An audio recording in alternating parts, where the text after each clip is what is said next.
Peut-être que ce livre existe parce que j'ai vu une fois une photographie.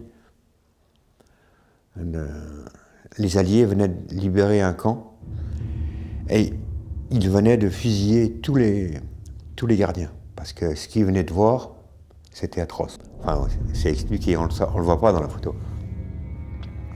Et donc on voit une série, ils sont peut-être une cinquantaine d'Allemands alignés. Enfin, ils étaient alignés, ils sont tous par terre. Ils ont à la mitrailleuse, sauf un qui est comme ça au milieu. Ils sont tous morts, sauf un qui a les bras croisés au milieu. C'est fascinant. Enfin, c'est terrible.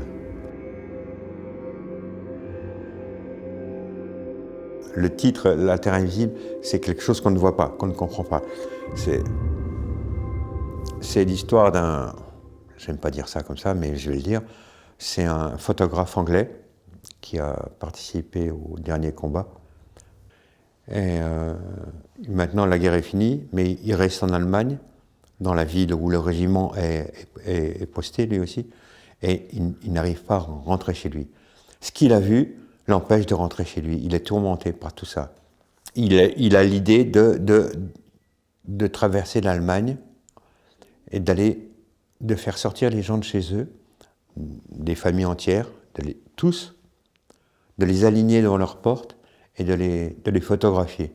Il espère, en faisant le plus de photographies comme ça, il espère comprendre qui ils sont pour avoir laissé faire ça. Ils ne seront pas comme nous, c'est pas possible. Ce pays n'est pas peuplé de gens comme nous, donc ils sont qui? Bien sûr, il y a un personnage aussi important que mon photographe, qui est un jeune soldat anglais qui arrive d'Angleterre, qui va participer à l'occupation allemande, de l'Allemagne, pardon, qui est très très jeune et qui était trop jeune pour faire la guerre. Il arrive en Allemagne, il ne sait pas ce qui s'est passé. Donc ils vont se retrouver tous les deux. C'est lui qui va conduire la voiture, qui va faire voyager le journaliste, le photographe anglais. Est-ce qu'ils vont se partager leur traumatisme, parler de... Voilà, une bonne partie du livre, le jeune ne comprend rien du tout à ce que fait l'autre, le photographe, à aligner les gens. C'est pas très sympa et ça ressemble un peu à une espèce de punition, de vengeance. Ouais.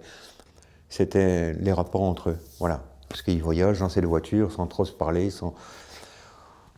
Voilà, personne ne dit à l'autre ce qu'il fait, quoi. Qui il est, ce qu'il fait. Si c'était au cinéma, j'aurais réduit la focale sur très peu de gens. Comment on fait pour vivre ensemble, comment on fait pour être amis ou pas, ou comment on fait pour s'en sortir ensemble.